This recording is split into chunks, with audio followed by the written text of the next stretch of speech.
Salmo 144. Nós estamos vivendo aí essa época, esse ano, comemoramos agora, esse dia, o dia da independência, e também estamos tendo uma das eleições, eu diria assim, mais dramáticas, né? Se não for a mais, da nossa história aí, desde que temos a democracia retornando, né, na década de 80. E há um anseio na nação, e principalmente entre o povo de Deus, porque hoje nós temos uma quantidade de crentes, de cristãos evangélicos, que faz a diferença. A voz já é ouvida, né? Diferente de muitas décadas passadas, né? Mas mesmo que seja um quarto ainda, ou quase lá, já faz uma diferença.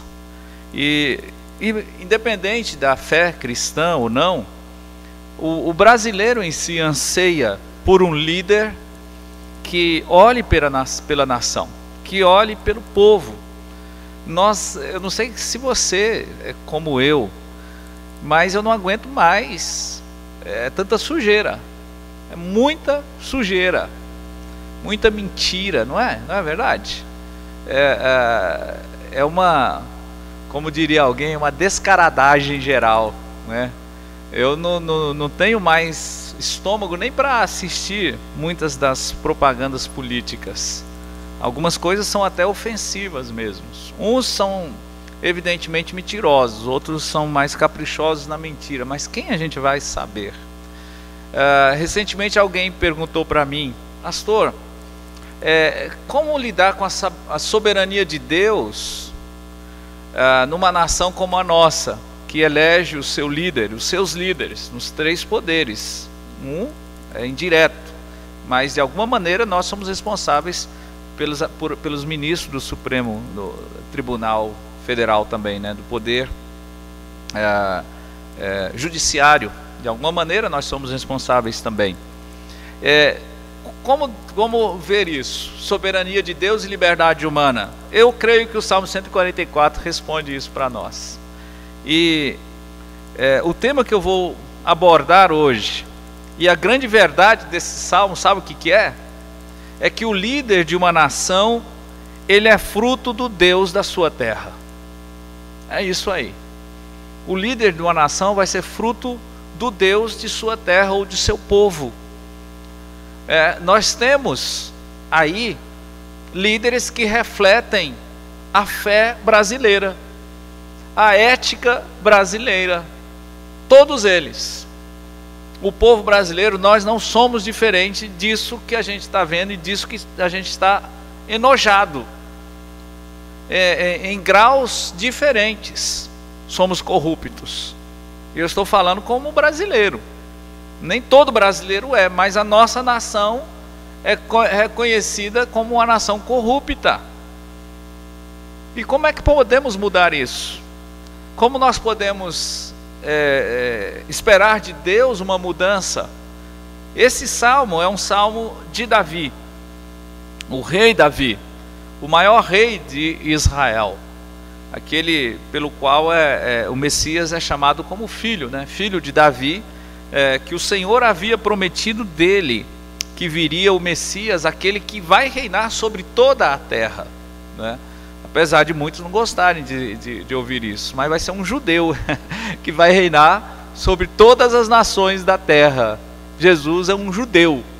O rei do universo agora tem uma etnia e uma nação, né? A nação espiritual é Israel, o Israel de Deus.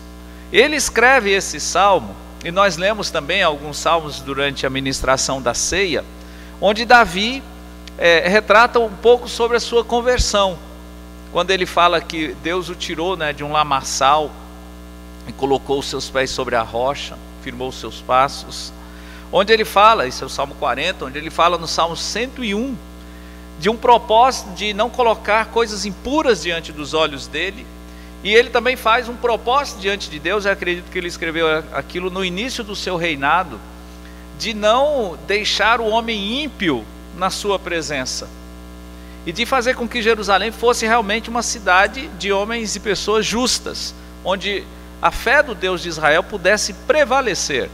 Eu acredito que foi no início, porque se você acompanha a história do rei Davi, Davi vai se corromper, Davi vai agir covardemente, mas você vai ver na vida desse homem ainda temor de Deus. Ele então é o autor desse salmo, e através desse salmo, desse hino que Davi escreve, eu gostaria de retirar algumas lições ou anseios de uma nação retratada no escrito de Davi, que esse salmo aqui é inspirado por Deus. Então nós podemos tirar daqui algumas verdades que podem refletir o nosso anseio, mas o fato é que o líder de uma nação é fruto do Deus de sua terra, o Deus que o seu povo serve e que o seu povo adora. Davi começa esse salmo bendizendo a Deus e revelando diante de Deus que ele é uma pessoa dependente dele, do Deus da Bíblia. Olha só o que ele fala nos versículos 1 e 2. Bendito seja o Senhor, minha rocha, que ensina as minhas mãos para a peleja e os meus dedos para a guerra. Benignidade minha e fortaleza minha, alto retiro meu e meu libertador és tu, escudo meu, em quem eu confio e que me sujeita o meu povo. Aqui você percebeu a intimidade de Davi nos pronomes pessoais? Quando ele fala que Deus é a rocha, ou seja, Deus é que o faz estar firme. Ele considera que Deus é que o capacita às guerras e vencer essas guerras. Ensina ou adestra as minhas mãos para a peleja. Ele considera que Deus, no versículo 2, é a benignidade dele, ou literalmente a misericórdia dele, é a fortaleza, o retiro alto. Ele fala da sua proteção, e ele era um homem liberto. Ele já havia escrito o Salmo 40, porque ele já havia experimentado essa libertação de Jeová. Lembrando que Jeová, do Antigo Testamento, é o Deus que Israel crucificou. É Jesus Cristo, Jeová. E ele considera então esse Deus, o Jeová, antes da sua encarnação e da sua revelação perfeita em Cristo Jesus. Ele falou, ele é o meu escudo. E quando ele diz, eu confio nele, literalmente ele diz, ele é o meu refúgio e é para quem eu fujo. E aí ele termina no versículo 2 dizendo, é o Senhor, o Deus de Israel, que faz com que o meu povo se me sujeite, seja sujeito a mim. Ele reconhece que Deus tem poder em todas as áreas da vida dele. Então nós poderíamos dizer que o líder que nós ansiamos e que uma nação necessita, não é de um líder arrogante, que olhe para si mesmo e fala, eu fiz, eu sou o cara. E nós vemos tanto isso. Parece que hoje é uma vergonha para muitos líderes e candidatos e políticos falar o nome de Deus. Olha, nós temos diferenças na nação brasileira assim. Vamos por aí 70% ou 60% de católicos são cristãos, considerando questão religiosa, fé. Os evangélicos 25%, ainda tem espíritas, talvez 1% é ateu. Mas por que essa vergonha? Nós precisamos, e não só de um líder, aqui é uma pessoa, ele não está fazendo propaganda política, viu? Ele escreve esse salmo que revela que ele foi um homem que dependeu de Deus. E nós precisamos orar por uma pessoa assim. E olha, fuja de pessoas arrogantes. O primeiro arrogante, a primeira criatura arrogante que existiu no universo foi Satanás. que ele falava: eu subirei acima das estrelas de Deus, ou dos anjos de Deus. Eu vou colocar o meu trono no norte, e serei semelhante ao Altíssimo. E aí Deus fala: pois é, só que você vai para o mais profundo do abismo. Do abismo. Deus diz que Ele resiste ao soberbo, mas dá a graça ao humilde. E ser humilde não é sinônimo de que é uma pessoa analfabeta ou porque é pobre. Não, humildade não tem nada a ver com status social. Jesus Cristo, o Deus do universo, o verbo que se fez carne, Ele falou: aprendei de mim, que sou manso e humilde de coração. A humildade se revela não na condição social. A humildade se revela quando a pessoa sabe do seu poder, da sua responsabilidade, e ela usa todo o seu talento, poder e influência para servir as pessoas. Por isso que Jesus falou: eu vim para servir e não para ser servido. Então nós precisamos de alguém assim, que tenha uma dependência real, verdadeira com Deus. Mas nós vamos ver no final onde é que uma pessoa assim é forjada, não no sentido de ruim da palavra, né? Mas onde uma pessoa assim é moldada. E vamos ver então aqui a responsabilidade nossa e também o poder de Deus e a soberania de Deus em colocar um homem assim. E no Brasil nós não temos problema de ter uma mulher líder também, não é? Mulher é tão capacitada quanto o homem, mas de ter uma pessoa assim. Então Davi, ele olha para Deus e reconhece em si uma dependência de Deus. Aí ele olha para si mesmo novamente e vai reconhecer que ele experimenta a graça de Deus. Olha que ele fala no versículo 3: Senhor, que é o homem? Literalmente aqui é ser humano, a palavra é Adão, né, que é usado no sentido genérico do ser humano. Que é o ser humano para que o conheça, e o filho do homem, no sentido aqui daquele que nasce do homem, para que o estimes. Ele olha para si, ele olha para Deus, sua dependência, e aí ele vai olhar para si e fazer uma pergunta para Deus: que eu tenho para te oferecer? Que há no ser humano para que o Senhor o conheça, no sentido de ter intimidade com o ser humano? O que temos nós a te oferecer? Por que o Senhor convive conosco? E não há Deus como o nosso Deus. Não há Deus como o Deus das Escrituras Sagradas, que interagem com o mundo dos homens desde a criação. Os deuses dos outros povos são apenas falsos. Eles não existem. Não existem. E são deuses distantes, deuses impassivos, deuses que não interagem, que não intervêm na história dos povos. O Deus da Escritura Sagrada, você vê, desde o primeiro homem, desde Adão, ele ainda atrás dele, criando, ainda atrás, fazendo a cerimônia de casamento ali no Éden. Você vê Deus na história. E no ápice da história a gente vê esse Deus se fazendo um de nós, não um anjo, não simplesmente um ser espiritual, uma luz, mas se fazendo um de nós, nascendo lá em Belém, vivendo a limitação humana sem o pecado. E Davi então, ele já tinha feito essa pergunta no Salmo 8: quem é o homem para que o Senhor se lembre dele? Essa palavra eu gostei aqui que Davi fala, estimar, é literalmente dizer assim: quem é o homem para o Senhor pensar nele, para o Senhor valorizá-lo? Quem é o homem para o Senhor, entre aspas assim, perder tempo com ele?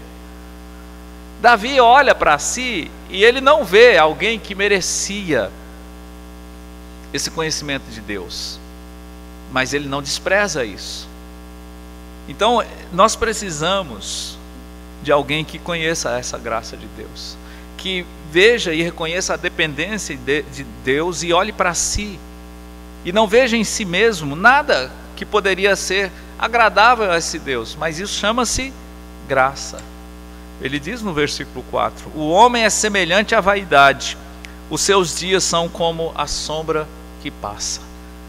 Nós, Senhor, somos tão passageiros, mas Deus, e Moisés escreve isso, ele fala que Deus está em todas as gerações dos homens, o Deus das Escrituras, o Criador dos céus e da terra. Não haverá uma geração de ser humano na terra que deixe de conhecer o Deus de Israel, Jesus Cristo, amém?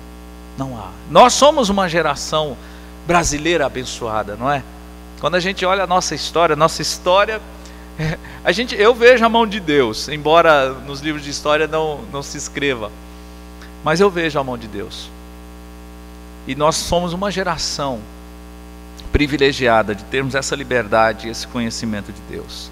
E nós precisamos então de um homem assim, que seja dependente de Deus, que conheça a graça de Deus, reconhecendo que nós não merecemos todo esse cuidado de Deus, porque nós não temos nada a oferecer a Deus. Mas também nós precisamos de um líder que ele queira distância dos homens desonestos. Precisamos. Será que a gente encontra alguém assim? Nós estamos vendo tanta coisa, né? Quando a gente pensa que acabou um escândalo, vem outro. E agora até alguém que a gente achava, né, que podia ser uma pessoa honesta, a gente está descobrindo que fazia parte de uma quadrilha também, não é? Nós precisamos de um homem. Olha o que Davi diz, a partir do versículo 5: abaixa, ó Senhor, os teus céus. Olha o pedido de Davi, é paralelo com a oração que Jesus ensinou: venha a nós o teu reino. Abaixas, ó Senhor, os teus céus. Essa oração é perigosa, assim como muitas pessoas que apenas rezam o Pai Nosso não têm ideia do que está falando. Muitas, não estou falando todos não, porque quando nós pedimos venha a nós o teu reino, e leia Isaías capítulo 13, que você vai ver o que vai acontecer quando o reino de Deus for colocado na terra. Ele fala: não haverá nenhum ídolo na terra. Eu vou destruir os ídolos e aqueles que adoram os ídolos. Não haverá nenhum Deus na terra a não ser eu. Venha a nós o teu reino. E eu digo amém que venha. Davi era um homem que ansiava por isso. Abaixa, ó Senhor, os teus céus e desce. Toca os montes e fumegarão. Nós lemos lá no Salmo 101. Ele escreve no Salmo 101: Senhor, quando o Senhor virá a mim? Andarei em minha casa com o coração sincero. E aqui reflete mais isso também. Ele ansiava a presença de Deus. Versículo 6: vibra os teus raios e dissipa-os. Envia as tuas flechas e desbarata-os. Espera aí, dissipar quem? Desbaratar quem? Ele vai falar: estende as tuas mãos desde o alto. Olha o que ele pede: livra-me e arrebata-me das muitas águas e das mãos dos filhos estranhos. Os filhos estranhos é uma referência àqueles que não conhecem o Deus de Israel. Não no sentido de conhecer por ignorância, mas que rejeitam o Deus de Israel. Davi faz uma oração: Senhor, vem e me livra de homens que não o respeitam, que não o adoram, que não dependem do Senhor, que não conhecem a graça do Senhor. E ele descreve essas pessoas no versículo 8: cuja boca fala vaidade. Literalmente a vaidade não é a mesma vaidade a mesma palavra usada no versículo 4 com referência ao ser humano, que a vaidade do versículo 4 é passageiro. A vaidade do versículo 8 é a malignidade. A boca é uma boca maldosa, e a sua mão direita é a destra da falsidade. É pior aqui, que não é só falsidade, é ilegalidade, maldade, mentira. Já pensou se a gente tem um presidente assim, um líder assim? desde todas as instâncias, em todos os poderes, que ele no quarto, ou lá na sua solidão diante de Deus, ele fala: Deus me livra. E sabe, vamos continuar orando assim? Se eles não oram, vamos orar assim. Livra o Brasil, Deus. E eu tenho orado muito mesmo. Deus mostra. Aí eu oro, se fulano, eu oro desse jeito, um por um. Eu oro pela salvação da nossa presidente, eu oro por ela. Eu oro, quando eu gosto de assistir os debates, eu falo: Deus, se ele está mentindo, mostra. Se está falando a verdade, se tudo isso é verdade, então põe lá. Mas se é mentiroso, Deus, tira. Faz ele passar vergonha, ou ela passar vergonha. Desmascara. Vamos orar assim. Só que a gente tem que entender que a gente tem que ter moral diante de Deus, moral espiritual, para pedir isso. Se eu quero alguém honesto e que não seja corrupto, eu tenho que refletir isso, não é verdade? Porque senão eu serei hipócrita. Ele pede isso. Veja no versículo 9. Aqui esse homem, Davi, e o líder que nós ansiamos, não só é aquele que a gente quer que seja um homem que queira distância de homens desonestos e maus, mas que tenha e queira proximidade com Deus. Primeiro ele fala: vem, Senhor, desce e me livra desses homens. Mas ao mesmo tempo, no versículo 9 ele fala: me livra deles, mas aí ele volta a falar com Deus: a ti, ó Deus, cantarei um cântico novo. Ele não tem, olha, esse rei teve os seus defeitos, mas ele nunca teve vergonha de adorar a Deus. Nunca teve, de declarar a esse Deus o seu amor. O Salmo 40 ele fala que esse Deus, o Senhor, o Deus de Israel, Jesus Cristo, é que colocou na sua boca um cântico novo. Então ele quer que nada atrapalhe essa intimidade com Deus e a sua adoração a Deus. Cantarei um cântico novo, com o saltério, instrumento de 10 cordas, te cantarei louvores. Aí ele volta, olha só o que ele diz: a ti que dás a salvação aos reis. Não só uma salvação espiritual do inferno, com perdão dos pecados, mas ele dá livramento aos reis. Que livras a Davi, teu servo, da espada maligna. Lembrando daquela dependência novamente. Ele reconhece que ele precisa desse Deus e que ele quer estar perto desse Deus, porque se ele está ali, vivo, salvo, vencedor das batalhas, foi porque Deus o livrou da espada maligna. Ele pede novamente, que pior do que a espada maligna, livra-me e tira-me das mãos dos filhos estranhos, cuja boca fala vaidade e a sua mão direita é a destra da iniquidade. Ele repete a mesma coisa que ele havia falado antes, porque aquilo o incomodava. Ele pede para ficar livre das muitas águas desses homens e pede: Senhor, nunca me deixe ser dependente desses malignos, mentirosos. E infelizmente, olha o que tem de governantes, presidentes que tem conchavos com o mal e não duvida até com Satanás, não está escrito. Mas olha, a partir do versículo 12 até o 14, nós vamos ver aqui algumas características que nós precisamos e ansiamos de um líder. Nós ansiamos por um líder que queira o bem da família do seu povo, das famílias da sua nação. Olha o que ele diz. Veja uma coisa, nós nos preocupamos tanto com economia, não é? Índice, bababá, é lógico, preocupamos com o nosso bolso, com o imposto.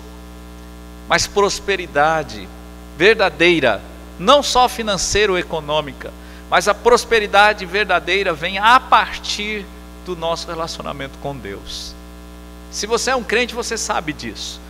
Nós não precisamos ficar pregando como esses falsos profetas. Você precisa fazer um voto, você precisa fazer campanha para ter dinheiro e precisa trazer dinheiro para receber dinheiro. Deus não é capitalista. O Deus deles é. O Deus nosso é o Deus da graça, e que tem prazer em abençoar o seu povo. Nota que quando Davi pede tudo isso e fala da sua dependência de Deus, reconhece a graça de Deus na sua vida, que ele não é merecedor, de que ele quer distância desses homens malignos, mas proximidade com Deus. Aí ele fala assim: eu preciso fazer isso tudo para que os nossos filhos sejam como plantas crescidas na sua mocidade. Irmãos, nós precisamos orar por homens que amem vidas e pessoas, muito mais que prometam dinheiro no bolso, ou cartão disso, bolsa daquilo. Eu quero um líder que queira o bem dos meus filhos.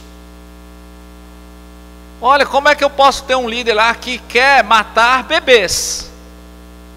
Pelo menos dois, um homem e uma mulher, são sinceros nos debates. Eles falam: nós somos favoráveis ao aborto. Em outras palavras, nós somos favoráveis para a criança morrer no ventre da mãe, porque nós nos preocupamos mais com a mãe do que com o bebê. Então nós queremos matar os bebês. Eu não entro na discussão sobre a origem da gravidez por estupro ou alguma coisa, mas aborto é assassinato da pessoa, do ser humano mais indefeso que está na face da terra, só não pisou na terra. Mas eu não quero uma pessoa cruel. Nós não podemos ter alguém que não ame vidas. O Brasil, olha, isso são dados de 2005, se não me engano, do IBGE, 1 milhão de abortos por ano. Não há guerra no mundo que mate tanto. Nosso país é o país mais sanguinário e sanguinolento da face da terra, porque nós não punimos assassinos. E nós queremos transformar os profissionais da saúde em assassinos de bebê, infanticidas. Mas nós precisamos de alguém que se importe com a vida. Essa semana eu ouvi um comentarista esportivo dizendo: o ministério que existe hoje não é Ministério da Saúde, é Ministério da Doença. Porque o Ministério da Saúde devia se importar com a saúde. E ele estava certo, ele explica. Nós precisamos de um ministério que dê ao povo brasileiro qualidade de vida, boa alimentação, que se preocupe com isso, que se preocupe com como é que fala? Básica, saneamento básico. E não só construir hospitais. Nós precisamos, ele coloca aqui, Deus, ele olha para si, esse líder, e fala: tudo isso para que os nossos filhos sejam como plantas crescidas na sua mocidade. Nós precisamos marcar na testa de um líder, que marque na testa dos traficantes, inimigo público, que não deixe eles nas prisões falando no celular. Isso é um absurdo sem tamanho. Tem alguma coisa muito errada num governo que tem a tecnologia que tem, não impedir que assassinos cruéis, os piores, fiquem nas penitenciárias de segurança máxima comandando crime organizado. Tem alguma coisa muito errada, e Deus vai revelar isso. Ele vai revelar. Porque é fácil colocar um cara no isolamento. Um cara desse, esse assassino, ele não é digno de viver mais na face da terra. Mas o que nós queremos? Nós queremos matar a criança. No Brasil a gente fala: não tem pena de morte. Tem sim, o PCC tem pena de morte, Comando Vermelho tem pena de morte, esses bandidos cruéis têm pena de morte, e agora o governo quer pôr pena de morte para bebês, não para assassinos, traficantes. Esses traficantes estão acabando com a nossa juventude. E aí tem alguém que está querendo fazer o quê? Vamos liberar a maconha. Pensando nisso, né? Liberar a maconha. Vamos liberar a droga. Nós não precisamos de gente assim. O inferno está cheio de gente assim. Os nossos jovens estão morrendo porque os nossos líderes não se importam com eles. Nós precisamos de alguém que queira ver os nossos filhos crescendo como plantas, amém? Nós precisamos. E olha, ele fala, para que as nossas filhas sejam como pedras de esquina lavradas à moda de palácio, para que as nossas moças sejam valorizadas e respeitadas. Tem um político tão sujo e tão nojento que ele usa. A mulher brasileira é o protótipo da beleza. É a mistura de todas as mulheres do mundo, da Europa, da África, das Américas, tem a brasileira. É protótipo de beleza. E esse cara, ele usa as mulheres rebolando, colocou o número dele nas nádegas. Um cara desse, gente, ele é indigno. E tem gente que vota por protesto. Vote por protesto, não vota. A mulher brasileira tem que ter um líder que te honre. Olha, eu escrevi há algum tempo um artigo falando sobre a barbaridade que é essa lei do aborto, que pune todo mundo, menos, se for o caso, por exemplo, de um estuprador, menos ele. Pune o profissional da saúde, que ele vai ser obrigado a fazer o aborto. Pune a mulher, porque ela vai ter que carregar esse peso de culpa, porque é culpa. Além da dor do estupro, a culpa por ter permitido a morte do seu filho. E o estuprador? E aí, são mulheres que fazem essas barbaridades. Um governo, e eu não conheço a deputada federal, a deputada federal que criou a lei da palmada, trouxe uma mulher que fez filme pornográfico, pedófila, para defender a lei da palmada. As mulheres brasileiras, isso é uma ofensa. Isso é uma ofensa. Eu fico imaginando isso. Nós temos uma presidente que é a avó, que tem um netinho. Fico imaginando isso. E essas que defendem, uma mulher que defende o aborto, será que ela poderia ver o seu neto lá sendo morto? Será? Nós precisamos de um líder que se importe com os nossos filhos e as nossas filhas. Não só usar a brasileira na sua beleza. A nossa produção cultural é uma vergonha. Vai sair agora um programa na rede, que eu não vou falar o nome, falando de mulheres negras. A propaganda é uma vergonha, a propaganda é pornográfica. Será que é isso o protótipo? É isso que a mulher negra tem a oferecer para o Brasil, o seu corpo? Não, nós temos líderes, nós temos mulheres inteligentes. Nós precisamos de alguém assim. Nós precisamos orar por alguém assim.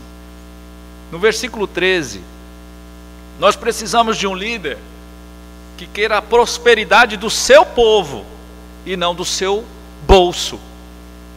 Veja o versículo 13, para que as nossas despensas, as nossas despensas se encham de todo provimento, para que os nossos rebanhos produzam a milhares e a dezenas de milhares nas nossas ruas, para que os nossos bois sejam fortes para o trabalho.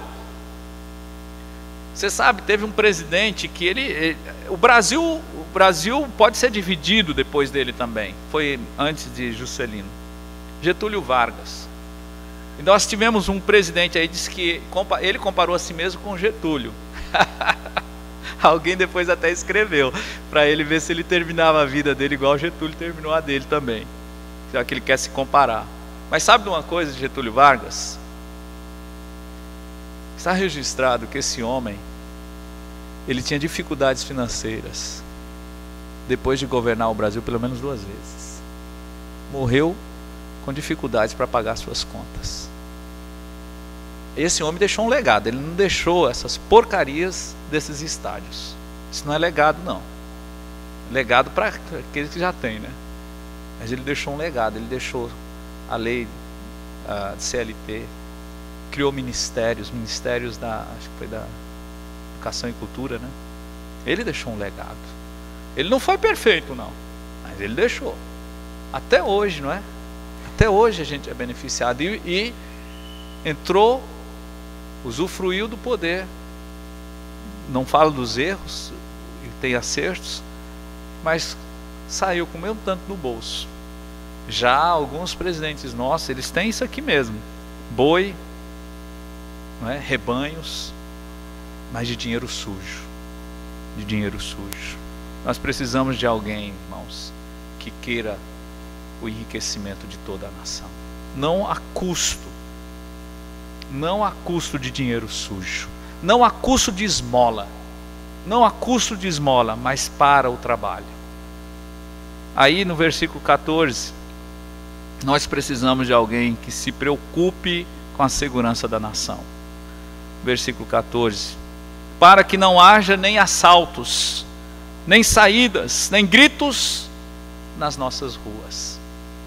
Como? Eu não tenho como crer que os nossos líderes se preocupam conosco, com a nossa segurança. Não se preocupam, eles não se preocupam. Eles se preocupam com a segurança deles, não é? Se preocupam. Aliás, eles só querem passear mesmo nas calçadas e tomar café na época de eleição. Na época de eleição. Que nenhum se aproxime de mim para apertar minha mão durante um comício, que vai passar vergonha. Eu tenho um hábito, às vezes eu estou numa construção, em algum lugar, às vezes a pessoa vem apertar minha mão, e se ele está com a mão suja, às vezes a pessoa faz assim, né, para eu apertar o pulso. Eu faço questão de apertar aquela mão suja, porque é mão de trabalhador, e eu não estou fazendo propaganda não. É mão de trabalhador. Está sujo, mas está sujo, é sujeira que eu lavo ali. Mas eu não quero apertar a mão suja de sangue, não. De pessoas que são coniventes com o mal. Se preocupam consigo mesmos, enquanto nós temos um número incontável de mães que choram a morte dos seus filhos, assassinados na entrada das suas casas, que deixam o assassino ir embora, mandam os direitos humanos procurar um assassino, mulheres que são mortas covardemente, os nossos filhos, onde o cidadão de bem está preso na sua casa, e a escória, no sentido daqueles que são maus mesmo, estão soltos. Eles andam por aí com metralhadora, com tudo quanto é arma, fazem o que fazem, reproduzem a sua malignidade. Eles usam celular, câmeras nas prisões. E alguns corruptos ainda saem como heróis. Saem como se fossem heróis. Corruptos ladrões, julgados, condenados, saem como heróis. Nós precisamos de um líder que tenha moral para defender a sua nação dos bandidos. Por fim, eu disse o seguinte: o líder que nós queremos e que Deus quer colocar na nação é fruto do Deus do seu povo e da sua terra. E olha que Davi fala no versículo 15, a gente encerra com esse versículo: bem-aventurado o povo ao qual assim sucede, que tem esse líder que vai usufruir dessas benesses. E ele vai dizer quem é esse povo. Bem-aventurado é o povo cujo Deus não é Alá, não é Buda, não é Chaves. Estão rezando para Chaves, né? Eles faziam isso para Hitler também, faziam hinos a Hitler.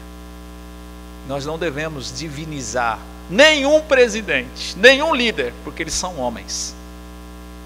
Bem-aventurado é a nação cujo Deus é Jeová, cujo Deus é Jesus Cristo, e ele ainda não é o Deus da nação brasileira.